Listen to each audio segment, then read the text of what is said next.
So I want to start out just by asking all three of you. I think we all colloquially have this idea of what a psychopath is. These guys who are essentially some kind of narcissist, some kind of just general jerks, and we all have this idea of what a psychopath is. But what I'm curious about is what is the actual, if there is a clinical definition of psychopath, and how does that square with what we typically think of? Well, I understand there's a test. Yeah. That you could administer that has, is it 30 criteria? 20. 20 criteria. It's a checklist Yeah. that was invented by a man called Robert Hare, Canadian psychologist, who's still going. And you can learn from Hare how to be a professional psychopath spotter, which I did learn. It's a 20-point checklist. The main one, I guess, is lack of empathy. Lack of empathy is like the barren field from which the other 19 grow, like twisted trees. Lack of empathy, lack of remorse, poor behavioural controls, many short-term marital relationships. And you score 0, 1, or 2 for each of the 20, and if your score is something like 28 or 29 out of the 40, then you're a clinical psychopath. And are the questions, they're not just, do you have lack of empathy? It's like, in this situation, what would you do, or what? It's kind of like journalism, and quite often, much to the chagrin of people who are diagnosed as psychopaths, quite often it's done in the absence of the person being diagnosed.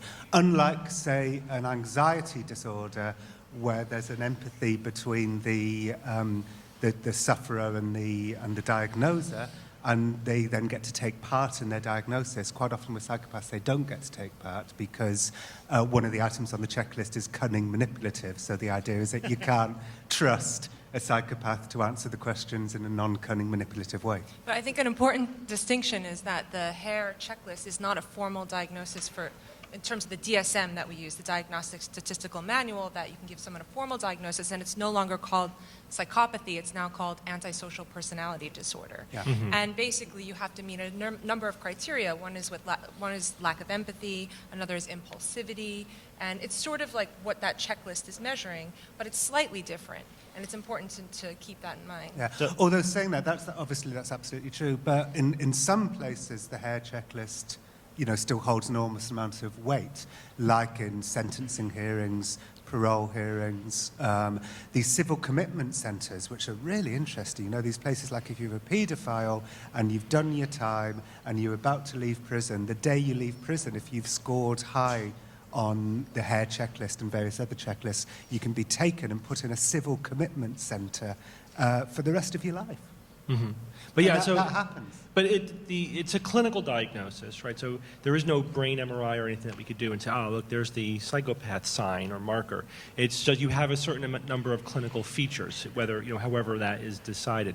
And yeah, officially it's the DSM, the Diagnostic and Statistical Manual, which just is a document that categorizes mental illness and various types of disorders, and psychopaths are a personality disorder, which is one subcategory. Now, I think Jon is right that the absolute core of it is the lack of empathy. So empathy is a neurological phenomenon. There's a part of your brain, and there's wiring in your brain. We're social animals, we're primates, and when somebody else feels something, we feel the same thing. We can empathize with them. And there's actually now mirror neurons. We know that there are neurons in our brain that fire when your neurons are firing in the same pattern. There's actually a neurological basis for why we feel your pain, right? We feel what you do. And psychopaths just don't have that. They have a lack of fear in many situations that would make us afraid. They have lack of empathy, and therefore that social inhibition on other motivations and behavior is simply not there. And that's why they can be so manipulative, because they don't feel bad about it. Yeah. And it always makes me think that psychopathy is probably the most pleasant feeling of all the mental disorders, because all the things that keep us good our amygdalas, shooting, and Stephen's going to hate my misunderstanding of the amygdala now, shooting signals of fear and distress and remorse. Anxiety is an unpleasant feeling, but it's also the feeling that stops us from transgressing. And psychopaths, whatever you want to call them, don't have that feeling. So is this, to use what I gather is probably an outdated term, but something like the lack of a superego, where there's nothing telling you, hey, don't do that because that would make someone else feel bad. You just basically have an instinct and you go for it. You can kind of map it onto, I mean, one of the major neurological problems that we find on the underlying neural basis of psychopathy or antisocial personality disorder is that they have decreased activation in the prefrontal cortex, specifically in a part of the brain called the orbital prefrontal cortex. And that has to do with sensitivity to reward and punishment, lack of being able to control your impulses. And some people, you're in this world called neuropsychoanalysis, where they're trying to map on the neural correlates to classic psychoanalytic ideas. One idea is that this prefrontal cortex is sort of similar to what the superego might be. So you have these subcortical impulses like the amygdala drive telling you to go for things, and emotional activation that's pushing you forward sort of from the unconscious. And then you have this prefrontal cortex that's telling you, wait, no, stop. What are the future consequences of this action? And if there's a lesion or damage to that part of the brain or decreased activation to that part of the brain, then it's sort of you lose that superego, as you want to call it, telling you to inhibit, and so they're just sort of going with no remorse. So just to make a distinction, though, I mean that's correct, but they're not disinhibited in that it's not like they have a dysfunctional executive function frontal lobe. They're just not getting the signals there that would tell them to be afraid or to feel bad, right? So it's different than say ADHD, where you lack executive function. Well, I disagree with that slightly. Okay. So I'm semi-asking is what I'm just trying to get my head So around. there's some patients I worked with who actually have prefrontal lesions, and they get what's called acquired psychopathy. So they display all the similar behaviors as psychopaths, except for actually some of them don't experience the lack of fear because they don't have that additional amygdala problem. So they are impulsive in the sense that they act out with impulsive aggression, and that's the reason why a lot of them end up in prison. And one actual theory is that people with borderline personality disorder, who tend to be more female, have a similar underlying brain deficit in that there's decreased activation of the prefrontal cortex. And they're also impulsive, but they tend to harm themselves and sort of cut themselves, and they get classified then at the endpoint behavior as borderline, whereas the sociopaths are extroverted, they harm others. Right. So, but are we looking at a final common pathway of behavior with different neurological substrates, right? So in other words, there's different pathways of brain differences or injury that can occur that are interfering in different ways with the same suite of neurological functions that are necessary to result in controlling your behavior, not acting on your impulses. You know what I'm saying? So my sense is that psychopaths have a different underlying neurological disorder than, say, people with acquired sociopathic disorder who have frontal lobe damage, or people who have executive function disorder or ADHD, even though there's clinical overlap because they're all interfering in different ways with the same final common pathway of behavior. Yeah, it's a conglomerate. I was going to say it's a conglomerate of symptoms. So Yeah. the way psychiatry is moving now is more towards this dimensional approach. So you can say, okay, instead of calling someone based on these final endpoint behaviors and then classifying them as a disorder, say, what is the neural basis of impulsivity? What's the neural basis of lack of empathy? Right. And how do they score on those traits? And then treat those particular traits. Because not all psychopaths are the same. Some, they vary on numerous levels, and we kind of categorize them all in this one big bin. But really, we're getting at more of a dimensional approach, and that is a mixture of different symptoms that will result in different behaviors. Yeah, and in fact, you're getting to one of the criticisms of the hair checklist, which is a really powerful tool, the checklist. And the implication, I think it wouldn't be too unfair to say, is that we're not all individual snowflakes. When our brains go wrong, they go wrong in uncannily similar ways. And that's true, I think, in many disorders. Like, for instance, OCD is really unbelievably similar. Mm-hmm. If you're a kid growing up in a religious family in Arkansas, and you've got OCD, it will manifest itself quite probably in this irrational fear that you've got the devil living inside of you. And if you're a kid growing up in a secular family in London, you've got this irrational fear that you're racist. It's the same fear that manifests itself in this kind of different gloss. But it's the same thing. But with psychopathy, what's really interesting is that the proponents of psychopathy like to push the idea that they're really, really similar, and you can identify them using this checklist. But in fact, when you start to pick apart the checklist, one of the items is cunning, manipulative, and another item is impulsivity. So how can you both be sort of cold? If you're exactly the same type of person, how can you be both coldly planning and cunning, and also fly off the handle, for no reason? One thing that, Heather, you're talking about the spectrum brings up is there are, I think, obviously some clear advantages to being a little bit psychopathic, right? And I think in your book, John, you also talk about very high succeeding people seem to exhibit some of these tendencies. So what are the advantages of being, not, you know, a full-bore out-and-out psychopath, but somewhere on the spectrum? Well, I mean, I think it's a good way to understand human behavior clinically as there's the golden mean, right, in between two extremes, and you could look at almost any neurological mental function, and yeah, most people are somewhere in the middle. It's kind of a balance. A little anxiety is good. It keeps you from walking out into traffic, literally. And if no anxiety is dysfunctional, too much anxiety, and then the anxiety itself becomes a disorder and starts to inhibit your ability to function. And I think that with psychopaths, you know, you do have to look out for your own interests. You know, I think everybody needs to do that to some extent. Being overwhelmed by fear is bad, so you need the ability to overcome your inhibitions, overcome your fear. We're all manipulative to some degree. I mean, no one is perfectly, you know, without any manipulation whatsoever. We all are, you know, to some degree, there's a process to what we do and say with other people because we're jockeying for our position in the social hierarchy, et cetera. So, yeah, if you had absolutely zero traits of a psychopathic personality at all, you would probably be a milquetoast who couldn't survive in society. But there's a balance, right? And it's balanced by empathy and mainly, you know, and wanting to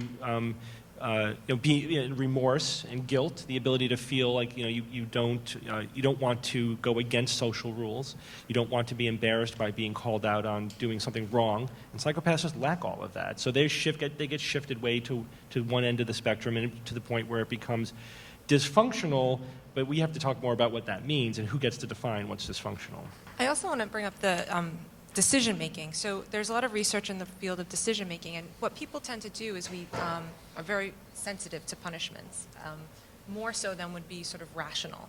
So, which makes sense when you're surviving in the world to sort of be more fearful of things that's going to increase your survival. But in certain tasks, it helps to sort of not be fearful of punishers, and you can make more rational, logical decisions, particularly things that have to do with investment. You know, most people are scared to invest or take risks because they're very risk averse, and that's just the normal. So in a sense, being abnormal and being less risk averse can be advantageous, particularly in the fields of making money.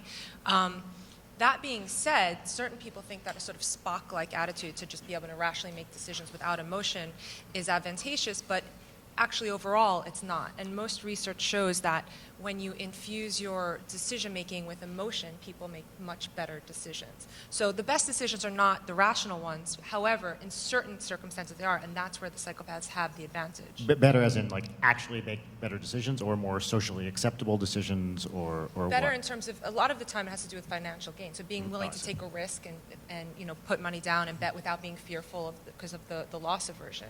So, I mean, those are, or for example, if, you know, keeping your cool you're about to get into a car accident. You know, if somebody gets all hyper emotional and they can't really, but if somebody can stay cool, calm, and collected and just make a very clear decision, that would be an advantage. But overall, infusing your decisions with emotions usually leads to better emotions. And does that jive with the kind of people you saw that have been very successful? Yeah. I should say there's a statistic which Hare has come up with, Hare and some of his associates, which is that 1%, according to Hare, 1% of the general public is a psychopath.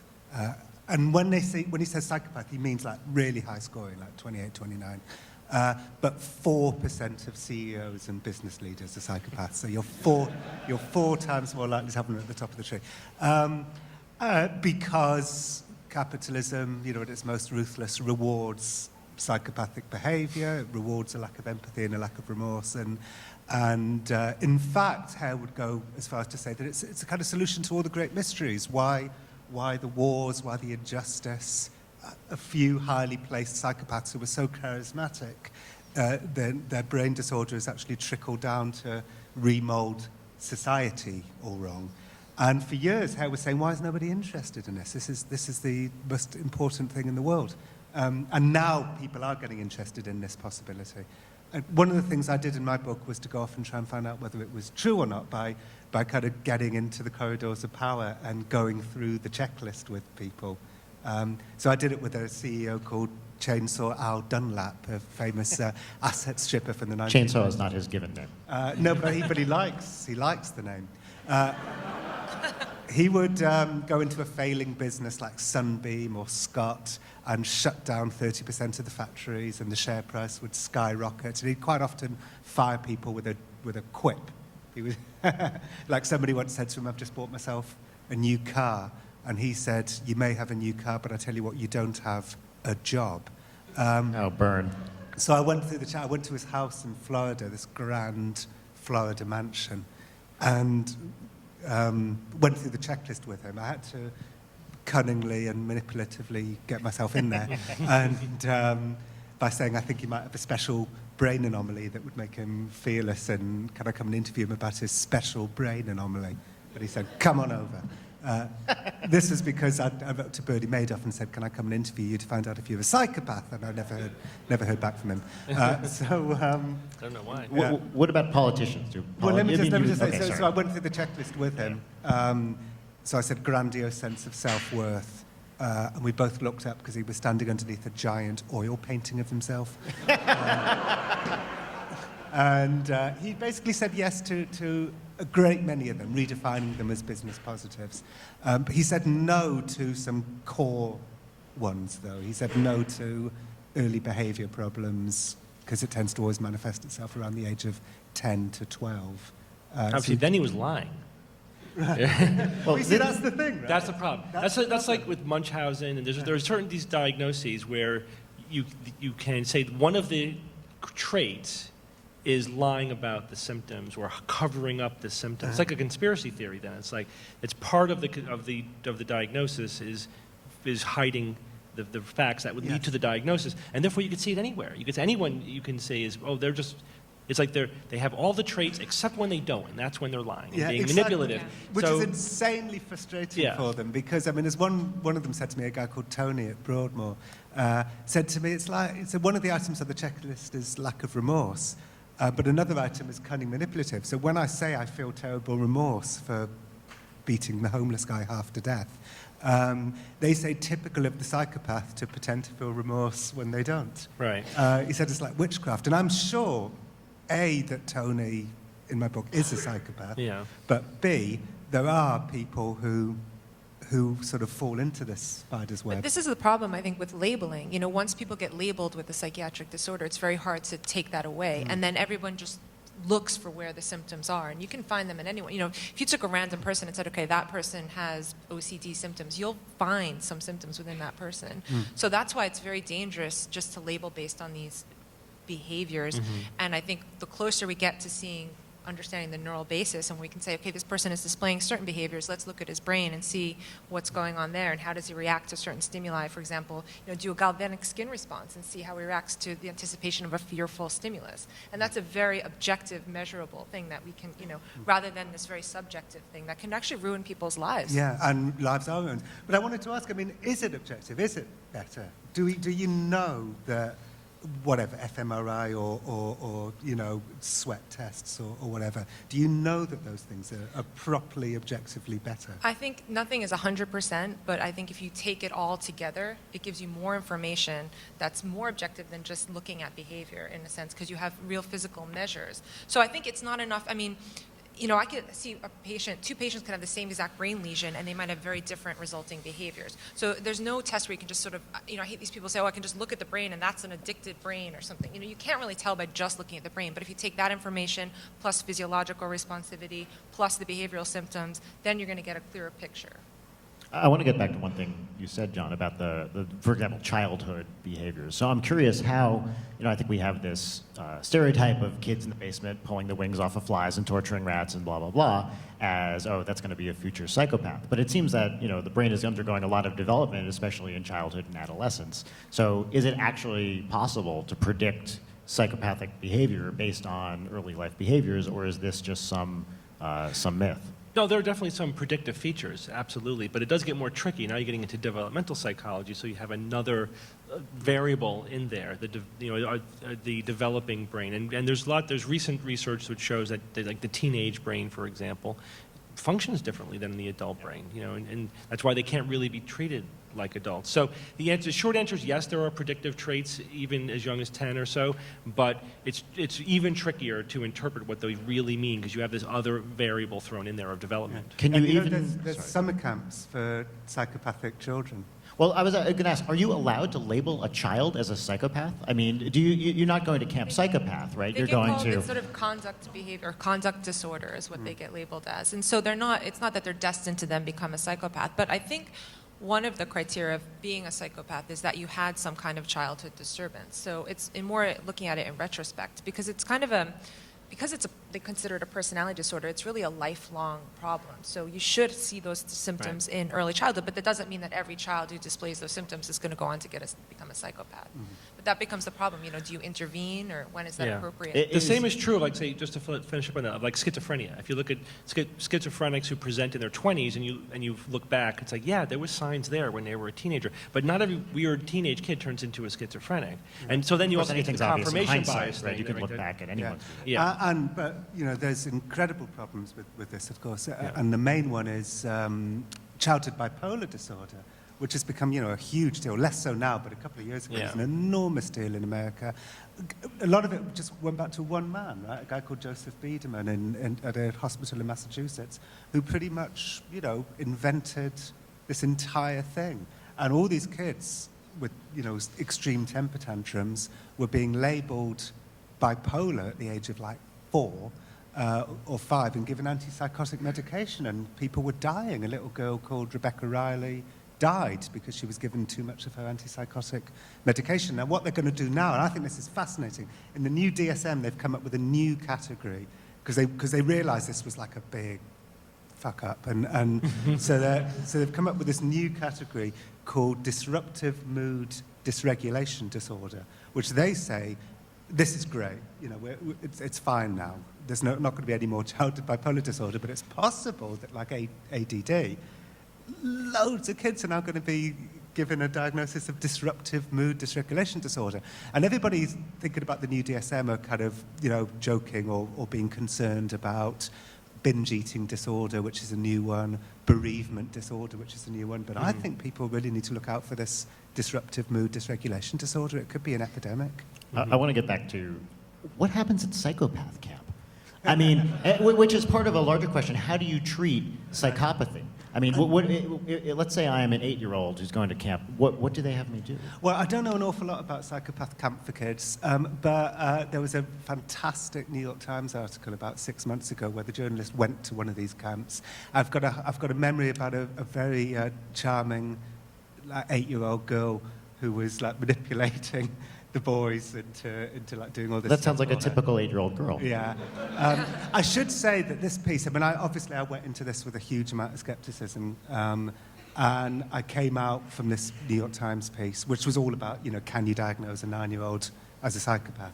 Came out thinking, oh my God, there is a real... Robert Hare once said to me, when you meet a really high-scoring one, it's stunning.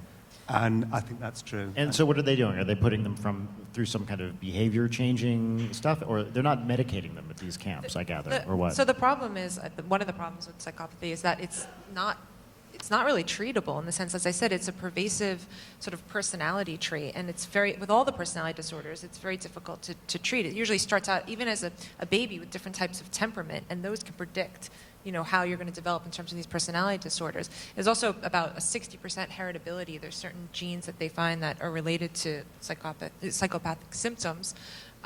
So the real problem is that it's very difficult to treat, and also a lot of them don't think they have a problem, so they don't really come into treatment. They think they're grandiose and they're narcissistic and they're the king of the world. Why would they want to get treated? Yeah. So that's another problem. The other thing I just wanted to say about the DSM is I think that it's going to become obsolete at some point. I mean, all of this sort of superficial labeling. The DSM. Yeah, the DSM. I think as I said, it's going to go, and psychiatry is moving in that direction. Now, for example, the NIH is encouraging us when we do research, instead of doing research on a particular disorder, to do research on what they call research domain criteria, which is I'm going to explore the neural basis of aggression or impulsivity, and we can map the genes onto those particular traits, and it's definitely going more in that direction. So I think, I don't know, maybe in 50 years it'll take, but it'll certainly get phased out. That's what I predict. In the cases where there is some kind of lesion or brain injury, have there ever been cases where people have been cured of being a psychopath because there's some brain injury that then gets better? Well, I don't know that they would really meet criteria for being a psychopath, but there's certainly patients who have, for example, frontal lobe tumors who get a mental illness diagnosis. I had a patient once who was diagnosed with schizophrenia for 20 years because he had an undiagnosed frontal lobe tumor, and he was cured by the removal of the tumor. So it's theoretically possible. I don't know specifically if that's resulted in a psychopath diagnosis, but that's an unusual case, but that can happen. But the thing we are getting now into this discussion to the whole question of diagnosis and the reality of mental illness and those who question it. We've been sort of dancing around this issue.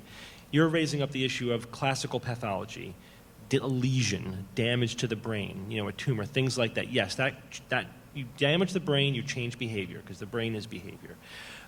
Most people with what we diagnose as mental illness don't have classic pathology. They have something that Heather is researching. They have some alteration in the wiring and neurochemistry of their brain. Is that pathology? That's semantics.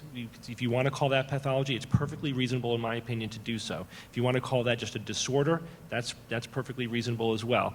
But that's just how that's like, is it a dwarf planet or a plant? That's just how we're categorizing these entities. The psychiatry and mental illness is in a stage that every medical field passes through, and that is the first thing we do is just describe what we see, right? We just describe the clinical presentation. What does it look like? What are the signs? What are the symptoms? What's the natural history? And you have to start out there. And then you progress to understanding things about the epidemiology and the facts about that illness, how to treat it, what's the harm that comes from it. And then hopefully, eventually, you start to understand what we call pathophysiology. You start to understand what's actually causing it, what's going wrong in the body. And when you pass through these stages of understanding, you end up recategorizing these diseases and disorders based upon, first you have a clinical diagnosis, which is usually a garbage pail. You throw everything into it that looks like it. But there could be multiple things filling that clinical category. And then you start to separate it out, maybe by features, but then hopefully eventually say, oh, this mutation causes this, and this separate mutation causes this. So what Heather and other researchers are trying to do now are say, okay, we have these clinical categories. Let's try to deconstruct them into their real elements, aggression, right, executive function, empathy. Rather than the clinical manifestation, what is the components of that clinical manifestation? What's the neurological basis of that? And then what's going wrong in people who are presenting clinically with symptoms? Of course, then we have to decide, well, who gets to decide what's a symptom? Psychopaths don't think they have symptoms. They're happy. Society thinks they have symptoms. Other people who are they're hopelessly depressed, can't get out of bed, they know that they come to you because they have problems. They're having symptoms that are bothering them. So it's really complicated. But I do hope in 50 or 100 years, psychiatry and neurology will be one specialty. It's all neuroscience. And it is moving in that direction. But how long is it going to take is anybody's guess. I mean, I think so. It's important to remember that the checklist culture of mental health diagnoses came along for a good reason. It came along because it was a response against Freud and against sleuthing around the unconscious. So, which is why I'm always very reluctant to, like, if a mental illness denier likes my work, I'm always I feel slightly uncomfortable about it because there are, there's good reasons for the DSM.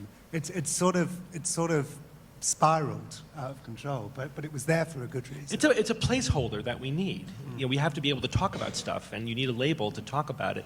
As long as you have a healthy disrespect for the underlying reality. If you think the DSM is some objective reality, then you don't understand the DSM.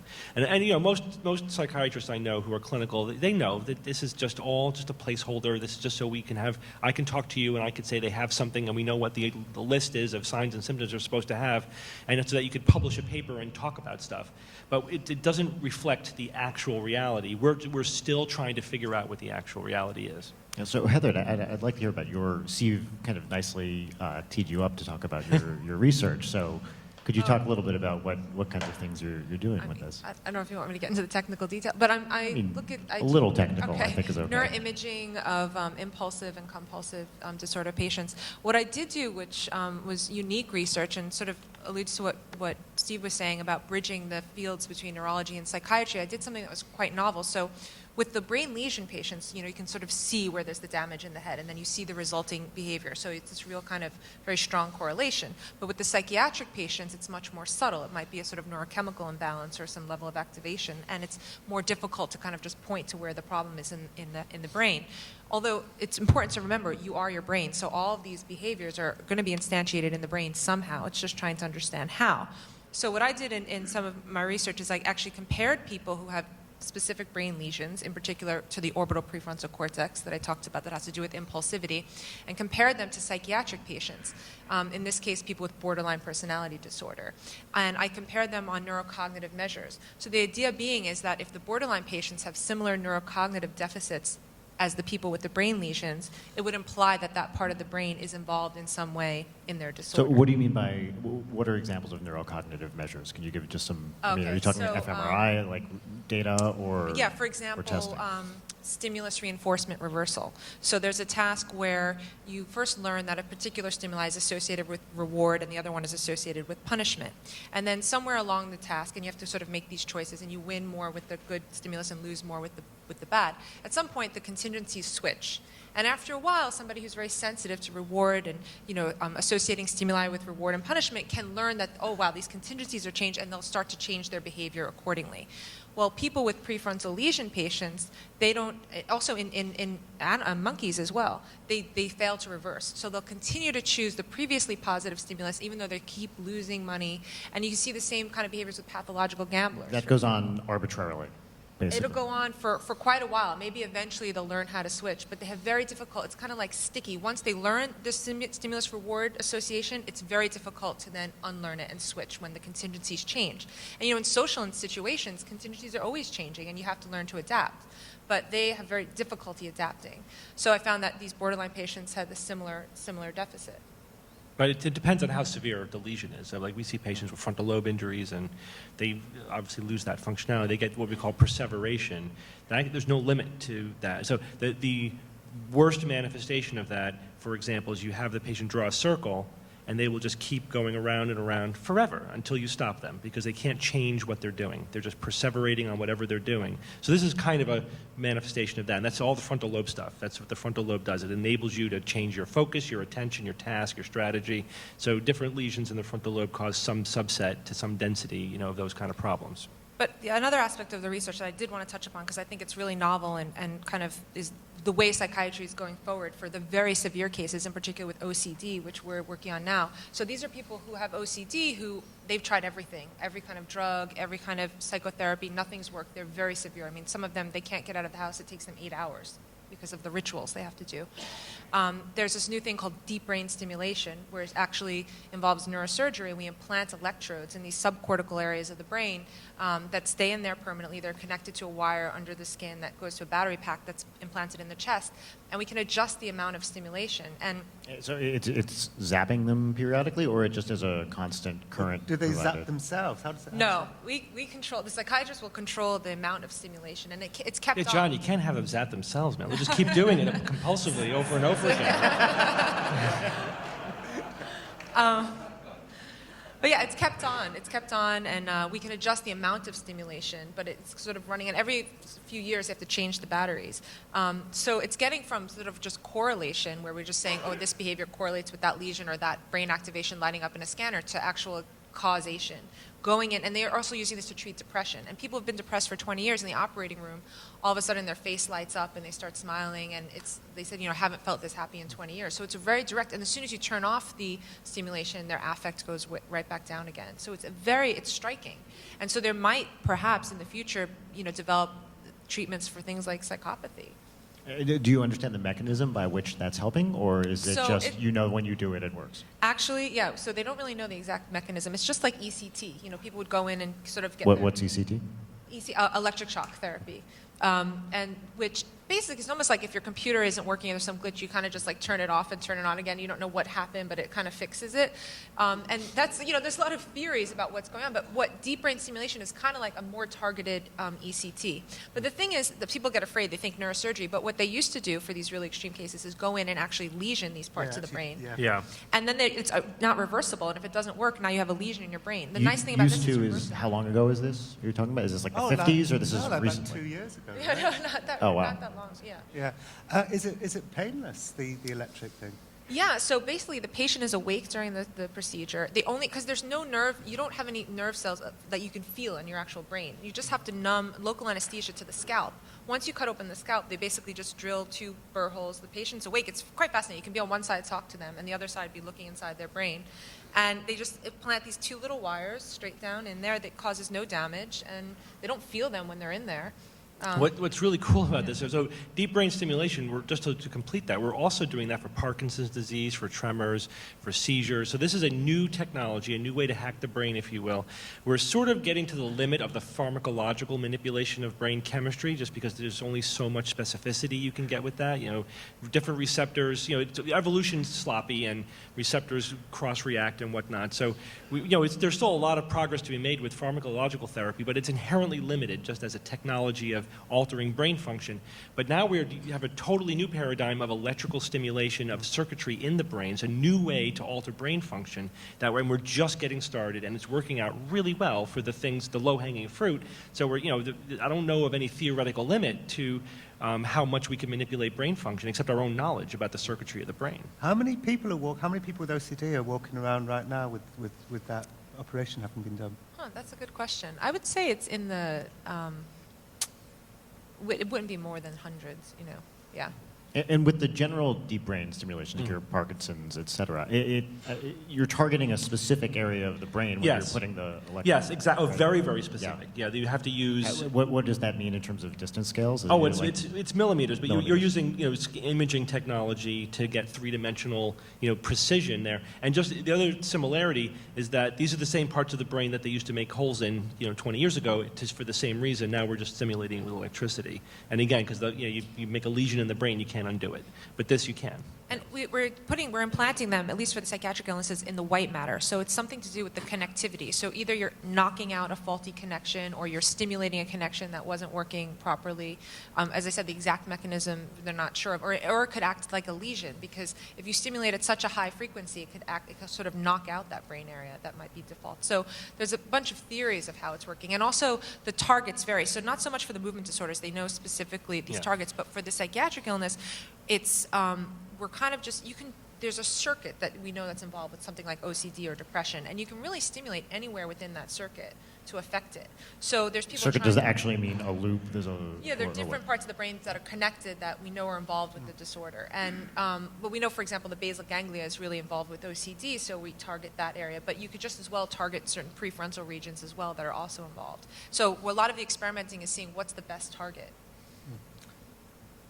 One thing you said before, Heather, about you used the word situational, and I'm curious, is there something like situational psychopathy where you have someone who is, for example, tests very high as a psychopath, maybe at work, but at home, doesn't exhibit those same characteristics? Or is it kind of like if you test badly in one, you're there across the board? Well, I was going to say, certainly with the people I've met and also the kind of victims of psychopaths that I've met, once you take, there's a certain, and in fact there's a book out at the moment called The Wisdom of Psychopaths, which is, saying that, you can learn things from psychopaths, you can learn coolness under pressure and so on. But certainly the experiences I've had and the people I've met is that once you take empathy out of the equation, sure, they can be good in a car crash, or they can be a good sharpshooter, or they can be a good surgeon, but it's still not good. Because once you take empathy out, you're always going to be a bastard. You're always going to be malevolent. That's true, but so I think the broader concept that you're asking here is with any situational mental illness, whatever it is, often in the DSM, when you're diagnosing somebody as having a mental illness or disorder, part of the criteria is there's no situational explanation for this behavior. It's spontaneously coming from within their own personality or whatever. So like if you're depressed, because something depressing happened. That's not a disorder, that's normal depression. So, right, or if you're anxious about something that you should be anxious about, but if you're spontaneously anxious without anything, and also even like with the delusional, this is always my favorite one, with the delusional disorder, if you have like magical thinking, it can't be part of your religious faith. Because if it is, that's not a delusional disorder, that's just religion.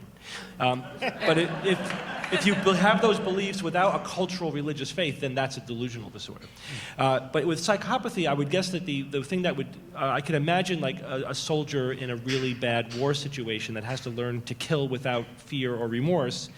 That's a situational type of psychopathy. You know, right, and that even can linger, you know, like Animal Mother, right, from the movie. And yes, that's pretty it's much hard to turn it trained, off, though, in yeah. that case. Although, right? interestingly, when I did the hair course, there was an army recruiter Yeah. there. And obviously I said to him, do you want psychopaths? And he said, no, we don't want psychopaths because they make terrible team players. Right, And you right. don't, and that's the last thing you want in the army. Right.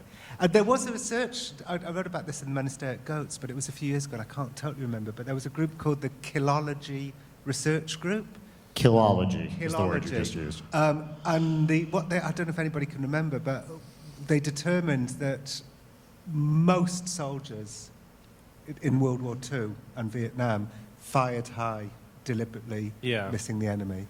And of the ones who didn't, something like 2% of the ones who didn't were just deemed to be, you know, psychopaths who would shoot straight, you know, in a supermarket. Just How did they figure that out? By looking at, I mean, examining corpses or actually asking people? Or I think some asking people, combination there was of a guy called S.L.A. Marshall. If anyone's online, can they look up S.L.A. Marshall? And Maybe during the question session at the end, you can bring that up. Yeah. I was going to say, the thing that is unique, I think, about the personality disorders, in particular psychopathy, is that it's so pervasive across all these different areas of life, whereas there's other mental disorders where it's very specific. Like certain people have impulse control disorders, you know, they can't stop themselves from, you know, pathologically gambling, but then they're not impulsive in other. Or, for example, take, you know, Tiger Woods, who had this sort of like sexual addiction, but yet he could be so controlled and, you know, in his discipline in playing golf. So it was only specific, you know, to a certain stimuli.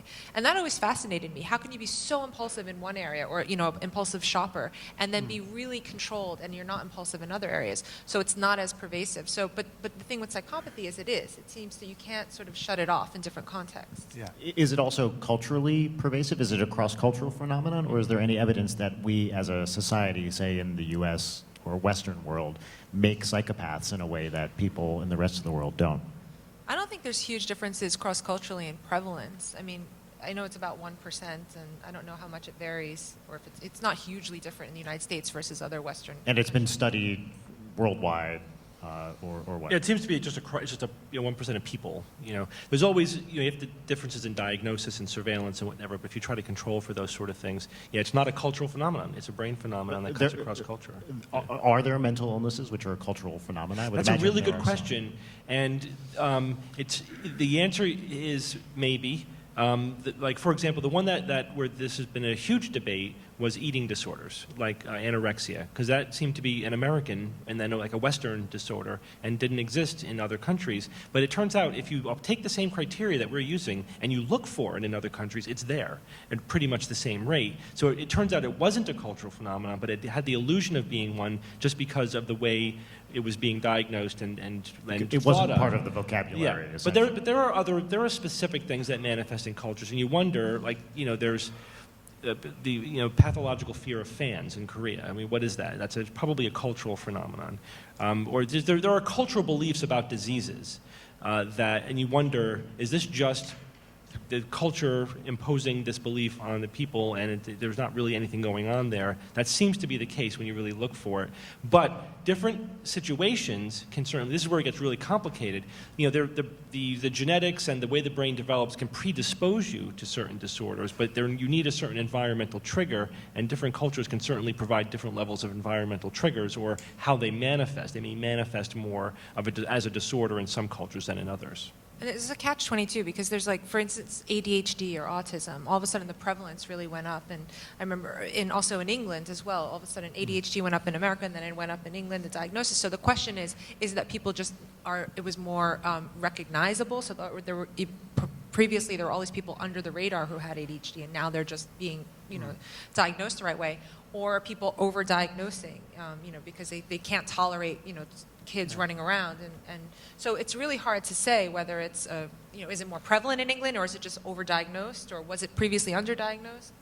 I mean, I would certainly say that that ADHD is of all of them the most cultural. I mean, there's no question that kids in the Upper West Side of New York are given the diagnosis and put on Ritalin. I know that I sound like a Scientologist now, but you just know it happens.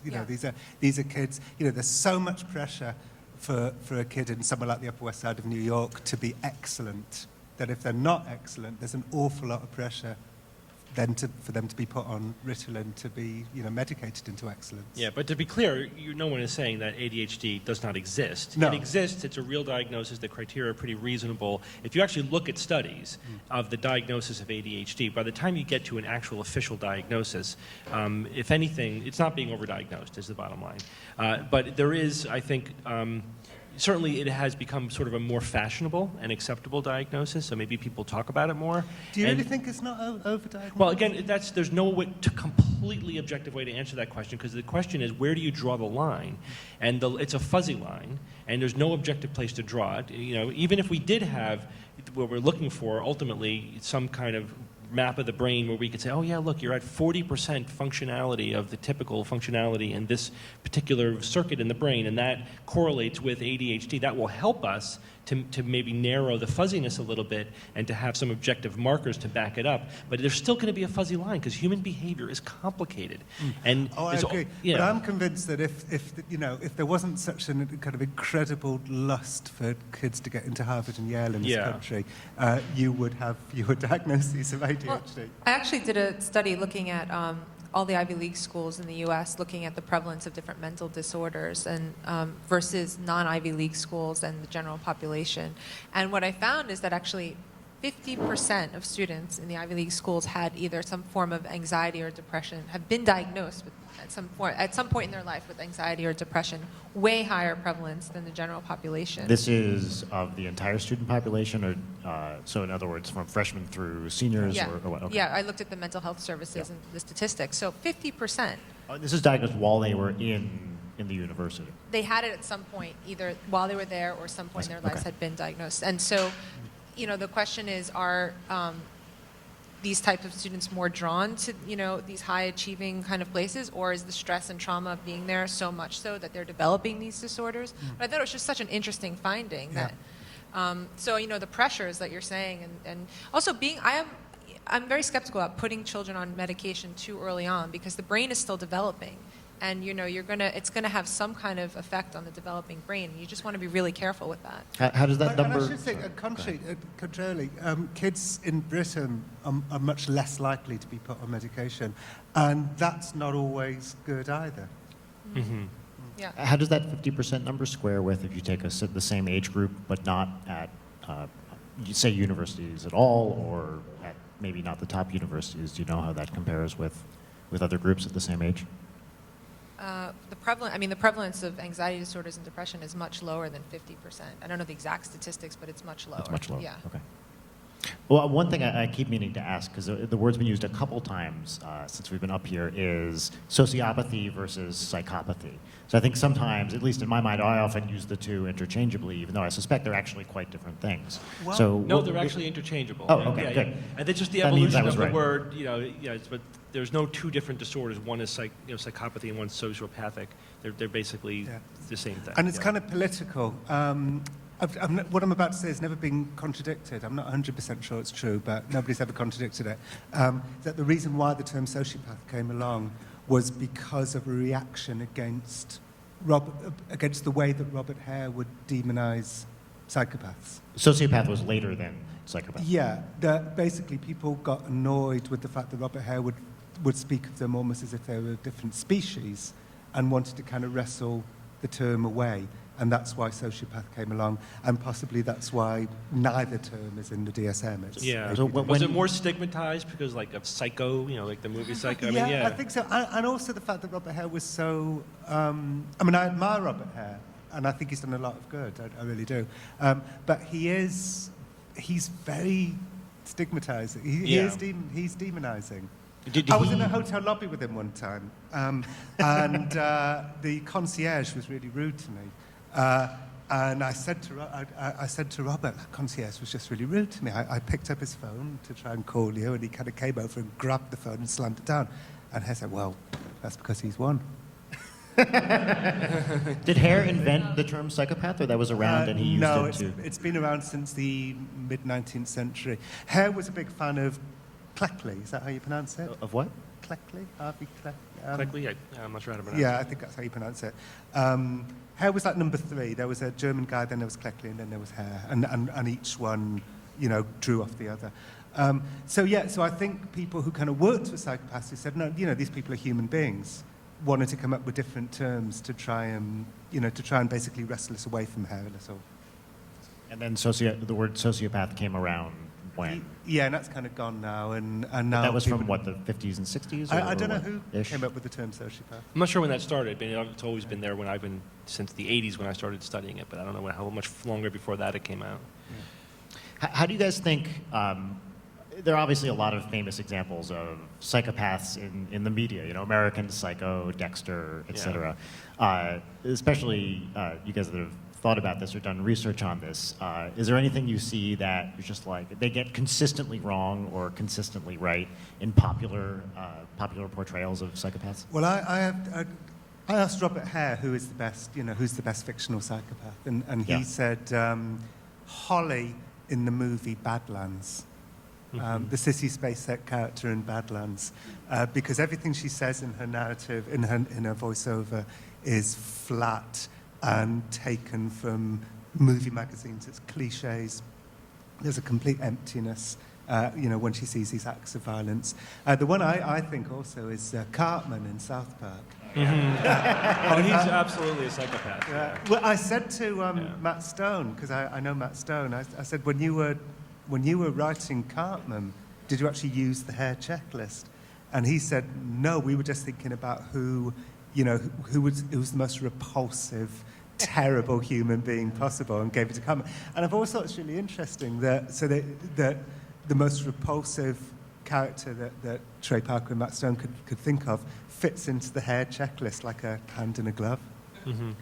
Yeah, well, because psychopaths are scary. 'Cause they're all about them, and you don't mean anything to them, and that is scary to think about. That there's somebody out there who would kill you as soon as look at you. Yeah. That's why I think Dexter is. I love Dexter. I watched I think every episode, but he's not. They had to soften him enough to make him a likable character. Yeah. They could be compelling in a very bizarre way, but they're not. They can be very charismatic, right? Yeah. They have this like the Hitler kind of charisma in that they're a compelling character, but they're not likable. Yeah. They're really despicable. And they had to make Dexter a likable psychopath. I think they did a really good job, but they had to deviate from the classic checklist a little bit to do that. Yeah. There's an episode of South Park where a kid is mean to Cartman, and so in the end, Cartman seeks sort of just revenge, and in the end, Cartman has this kid's I believe you're talking about Stan Tenorman? Yeah. Yes, Stan Tenorman must die. In the end, Cartman licks up Stan Tenorman's tears. Yeah. Yeah. Just because it's a minor thing at the beginning where he'd made him feel bad. Yeah. Are you? I'm just curious if you have any particular examples that you like. This is going to be embarrassing. I'm not really that much. I don't really watch TV. I grew up without TV, so I'm not really familiar with that many. I've never really watched South Park even, so I'm kind of embarrassed now that I don't have any pop culture characters. I remember this character. There was a film with Angelina Jolie, like Girl Interrupted, and she was a female psychopath, and I thought that was interesting to portray, because usually they're portrayed as men and these sort of cold-hearted, but she was a woman psychopath, and she was in a psychiatric institute, and they really captured that very well. And sometimes they can attract people because they have this charisma, and but then there's just this you think they could be your friend, but then if it comes down to it and it's something that they're going to gain, they'll just completely cut you out. Yeah, I've always thought the charisma is there. Charisma, I always think exists in absence, that you're attracted to somebody when it feels like they're withholding something, and psychopaths really do withhold something. They withhold empathy. And maybe that's why they're so charismatic. I think now might be a good time, unless you have anything else you'd like to say, to open up the floor to questions from the questions, audience. Yeah.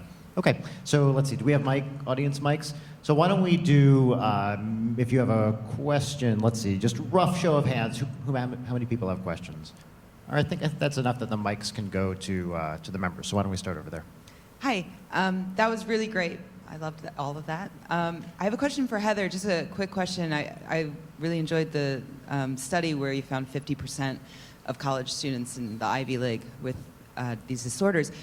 I'm wondering, I grew up in a low-income area where none of my kids in the high school went to Ivy League schools, and it occurs to me that they really didn't have any access to decent health care, and so I'm wondering if you controlled for socioeconomic status and whether or not maybe if everybody in the U.S. had easy access to mental health care, if 50% of our population would be diagnosed with these sort of disorders. No, that's true. That's kind of the problem that we were alluding to, like why there's more, diagnosis of ADHD in these high-income areas, because, the parents will notice a problem and then take them to the psychiatrist more often than perhaps in a low-income area. The thing that I think kept it sort of balanced in a way was that the comparison was to these non-Ivy League schools, but still big name schools, and also they had access at the time that they're in school to the mental health services, and that's where I got all the information from. So it was people, although they might have not had access to it growing up or at home, but they could have access at the university. So that kind of kept a little bit of a to sort of help with that compound. All right. I see a hand up right there, in kind of the middle. I'm right here with the mic. He's got- Oh, sorry, you have it already. Thanks. I looked up Marshall and his research techniques. He describes his techniques as informal, open-ended group interviews of enlisted personnel as soon as possible after a particular combat action.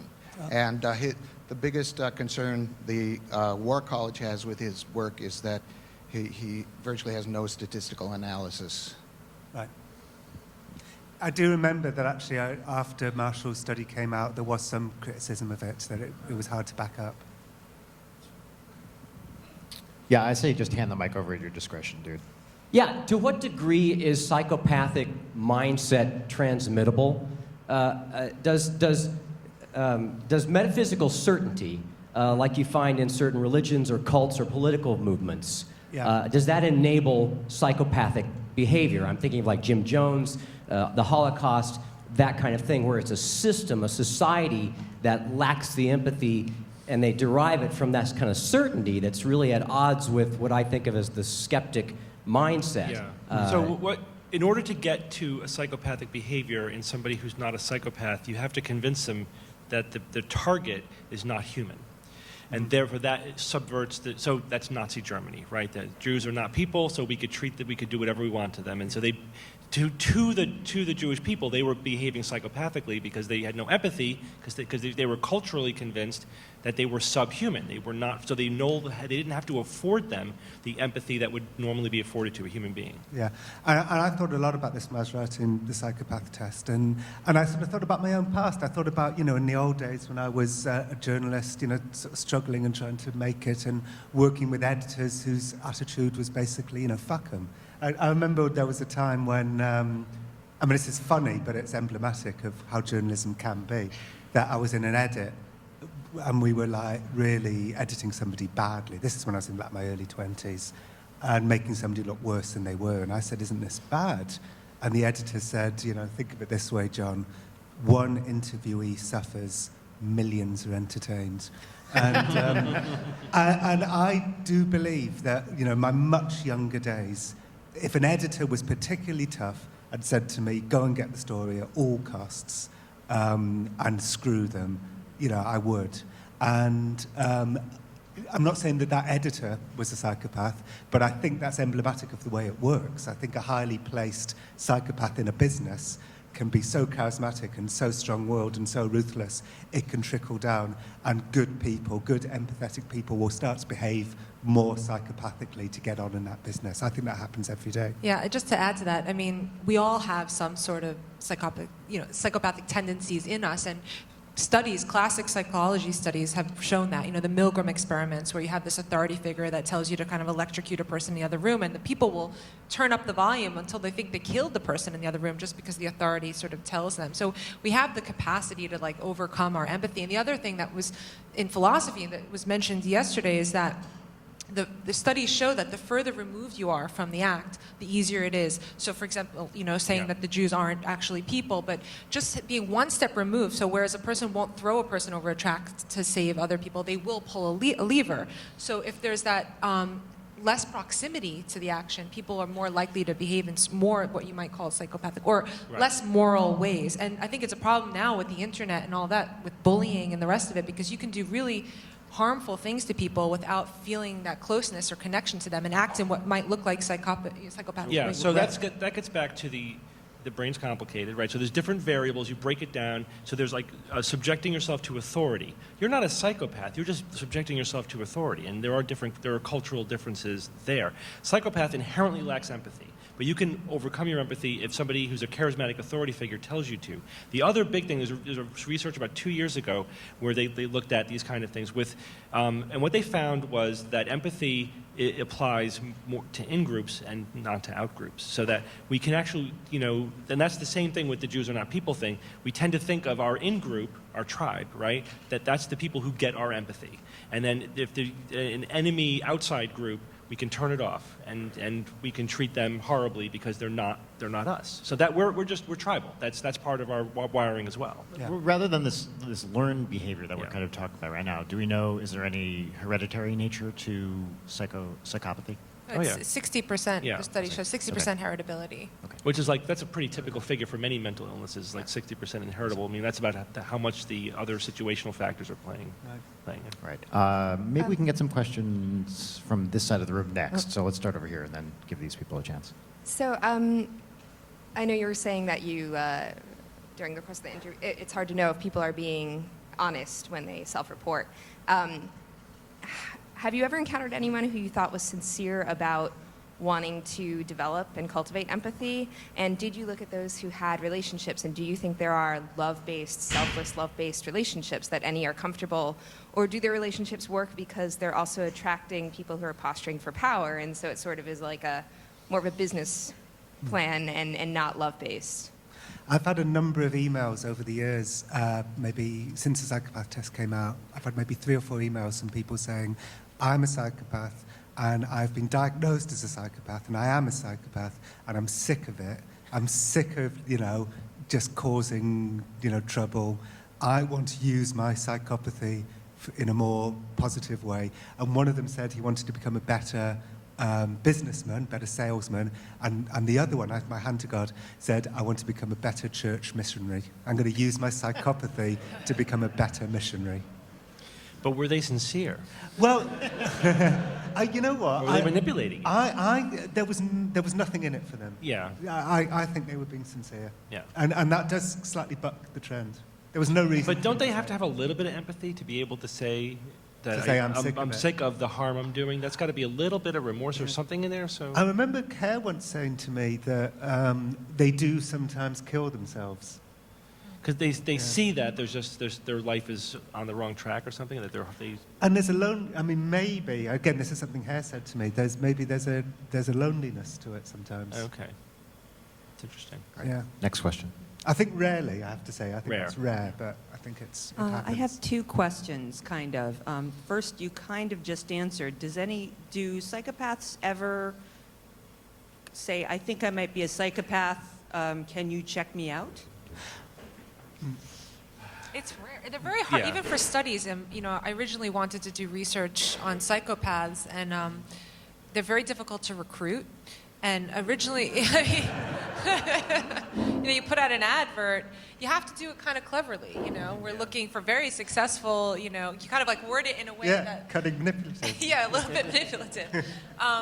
They're very difficult. They don't usually present for treatment. It's. Yeah. I've just been sent. I'm reviewing a book for the New York Times, and it's a memoir of a sociopath, and I haven't started reading it yet, but I flicked through it to see whether she mentioned my book. And then I noticed that she'd actually used some of the facts in my book without attribution, and I thought, well, she's not going to feel bad about that.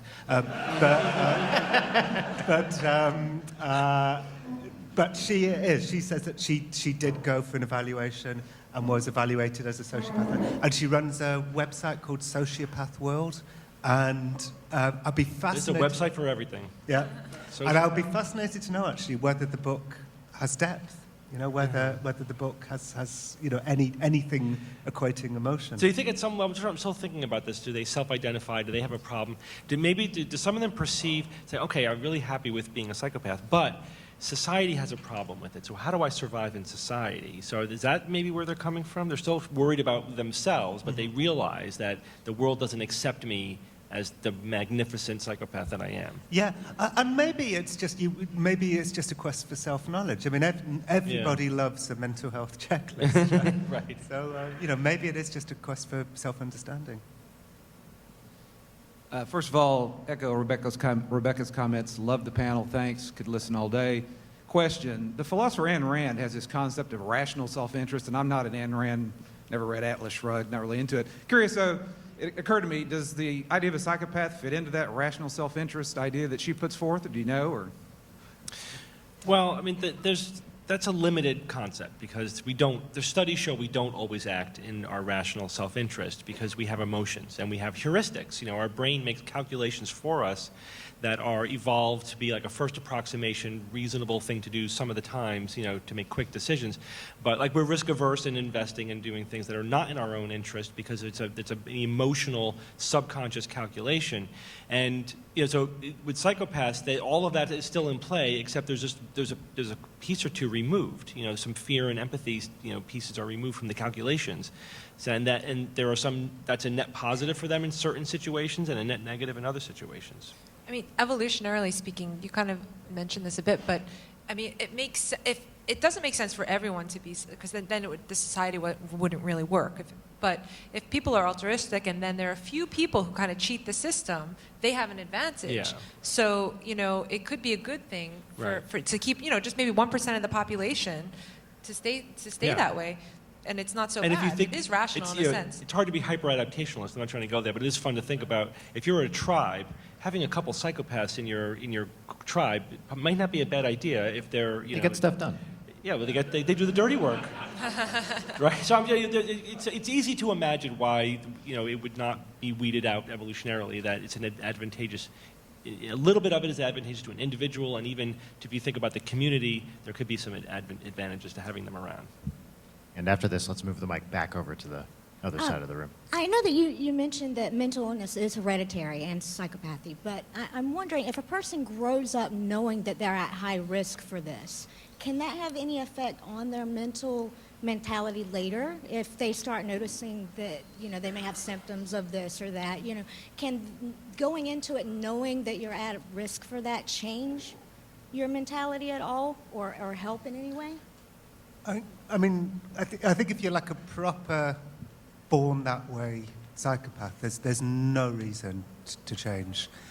Something that's been left out of all of this, and again, it's the reason why some people are critical of Robert Hare, is because there's nothing about, you know, growing up in an abusive household. There's nothing about nurture in all of this. And, you know, studies have shown that 25% of all violent criminals are psychopaths. You know, 25% of all prisoners are psychopaths.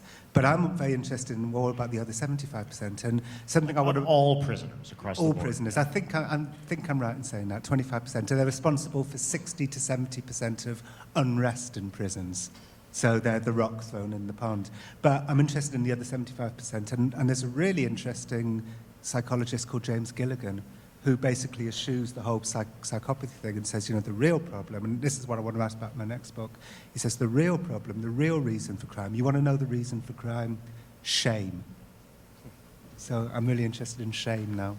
The important thing to keep in mind with genetics is that it's not deterministic, right? So you're born with a certain predisposition towards developing a particular, let's say, mental illness in this case, and that interacts with stressors in the environment. So that people might be more vulnerable to express these disorders if they have the genetic predisposition, but it's not deterministic. And so there's where the environment comes in. All right, I think we have time for, let's say, 3 more questions. Who's got the mic now? Where's the mic? How can we as a society back away from the level to which we already treat things as pre-crime, such that we don't end up locking up people like, or otherwise mistreating people like UC Irvine brain researcher Jim Fallon, and you can explain who Jim Fallon is. I'm not sure I understood I the didn't question. quite get that either. So can you give the shortest version possible of that? How can we as a society back away from the tendency we already have to treat people with given both the objective and a non-objective criteria we have for assessing people? How can we back away from doing the wrong thing for people? You mean sort of such that people like UC Irvine brain researcher Jim Fallon, and I assume there's someone on the panel who knows who he is. If not, maybe I can supply the such that we don't end up locking him up or So how can we avoid making mistakes? Or how can we avoid putting people away before they've done anything wrong? But if you don't know who Jim Fallon is, Let's go with that version of the question. How can we avoid putting people away before they've actually committed an actual crime? Yeah, I mean that's a really good question. Like if you identify a child as a psychopath, let's say they're scoring a 30 out of a 30, right? That's the Yeah, I think it's 40. I It's think 20 questions, 40 points. Yeah, I think in Britain it's 20. The cutoff is 27 or 28, Right. and in America it's 29. It's 1 point higher. Okay, you so- are slightly more happy to have psychopaths than we are. But they haven't done anything wrong that we know of. And can you punish somebody for who they are rather than what they've done? And that's, I think, criminally, I think the answer is no. Yeah. But medically, that's why it becomes a medical issue. And you say, okay, we're not punishing you criminally. We're just putting you in a mental institution for your own good, and because you have an illness. It becomes an issue overall in general. First of all, recidivism is a big issue. So you put someone away, then they let them out, but they have this disorder, so the chances that they're likely to recommit a crime is high. And so what do you do with these types of people? The other thing is that there was a really interesting case that came out 2003, where there was somebody who was perfectly fine, and all of a sudden, around 40, started developing pedophilia type symptoms, and they went in and saw they were going to arrest him and the rest of it, and then he started getting headaches. They did a brain scan and they saw, oh look, there's a huge tumor in his prefrontal cortex. They removed the tumor, the pedophilia symptoms went away. About a year later, the symptoms came back, and sure enough, the tumor came back. But the question in terms of punishment and punitive is if it is a brain disease, should these people be locked up, or should they be put into treatment? And it becomes a big ethical issue. Yeah. And in fact, the issue played itself out in Britain over the last few years. There was a guy who killed a mother and daughter, Lynn and Megan Russell, and he had been released from prison because he was a psychopath, but because psychopaths are untreatable, the law was that you couldn't lock up somebody who was untreatable. So in the wake of Lynn and Megan Russell's murders, they created an entire system of units in Britain called DSPD units, Dangerous and Severe Personality Disorder, and locked people up, locked up psychopaths, and gave them treatment. So gave them all CBT, and they're just beginning. It was Jack Straw's, so it was Blair's government, and then just now beginning to close the DSPD units down, because I think it's caught up with them that actually it's kind of Orwellian to do that. Yeah. So unfortunately, I don't think we have time for any more questions, but I do just want to see a quick show of hands. How many people in the audience have taken the hair test that John's talking about? One? Well, that's statistically, that's Two. right. There's 100 people. Okay, great. So on that note, I'd like to thank Steve, Heather, and John again for being part of this really interesting panel. Thanks, everybody.